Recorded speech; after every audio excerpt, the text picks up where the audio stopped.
জানি না কেন আমার জীবন থেকে না এই ঠান্ডা জ্বর সর্দিগুলো কাটেই না।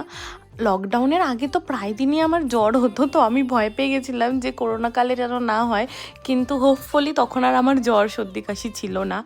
এখন আবারও এই সর্দি কাশি এইগুলো লেগেই রয়েছে, একদম ভালো লাগছে না। তো আজকের সকালে আলুর পরোটা হয়েছিল, তো আলুর পরোটা খেতেও না আমার ঠিক ওরকম ভালো লাগছিল না, তো তাই জন্য দুপুরে আমি ঝাল ঝাল চিকেন বানিয়েছিলাম, বেশি করে গোলমরিচ কাঁচা লঙ্কা দিয়ে, আর এরকম গোটা রসুন গোটা পেঁয়াজ।